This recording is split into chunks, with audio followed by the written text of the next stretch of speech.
It's really starting to warm up now here in the tropics, and with the Bureau of Meteorology declaring El Nino, there's much more blazing sun on the way.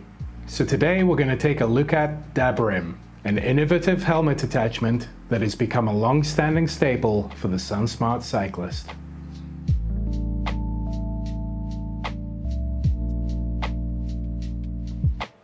Alright, what's up guys? Welcome to the review. But before we get into this one, here's the usual reminder to consider subscribing to the channel.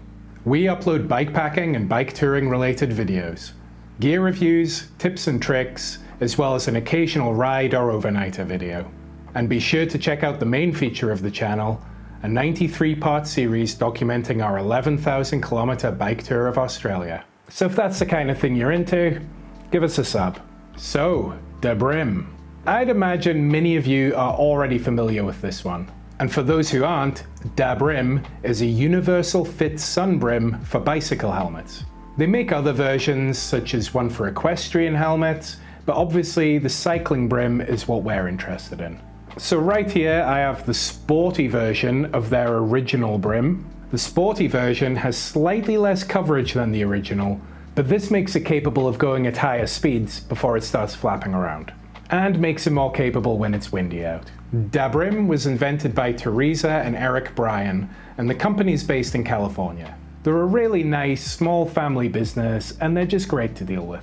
When I told Teresa about what we do here and about some upcoming cycling plans, she very kindly sent me this one to review and hopefully keep me out of the sun. Alright, let's take a closer look.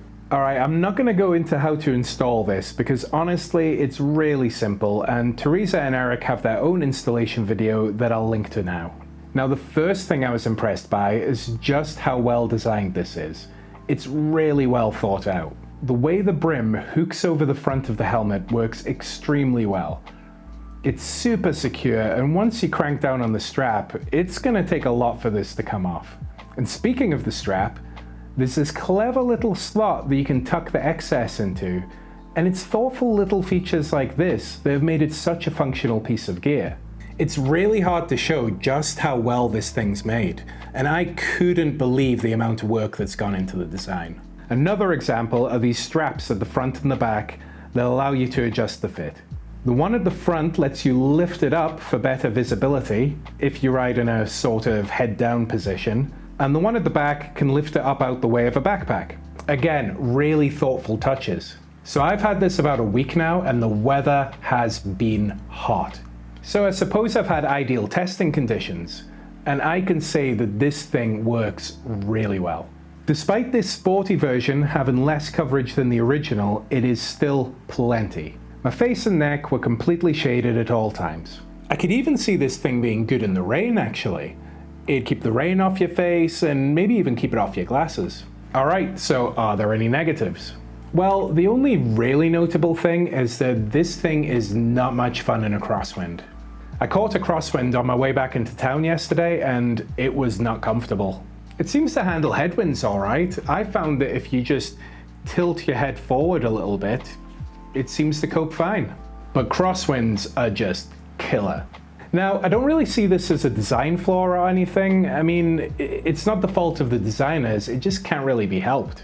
It's exactly the same as if you were to wear just a regular hat with a big brim. And I think if I was traveling somewhere extremely windy, I would probably just temporarily remove it, which thankfully is very easy to do. Aside from that, I think maybe this label is a weird design choice. It keeps coming out and it won't stay tucked in. I'll probably cut it off. And one last thing is that the back here tends to kind of flap up and down a bit. But I don't know, that could be down to user error. I mean, maybe I've not installed it the best, and I'm going to play with this little strap a bit and see if I can secure it. It's not noticeable when you're wearing it or when you're riding, but I'm going to have a play around with it and I might be able to fix it anyway. Okay, so overall I am super impressed with dabrim. The build quality is fantastic, the stitching's all really nice, and it's really well thought out. I just didn't realize how much thought had gone into this. It seems like such a simple thing to design, but it really isn't. So guys, if you're looking to be sun safe while you're out riding, this is without a doubt the best solution out there. It is incredibly popular up here in far north Queensland. It's super well represented at every social ride you go to, and there's good reason for that. So what do you think, guys?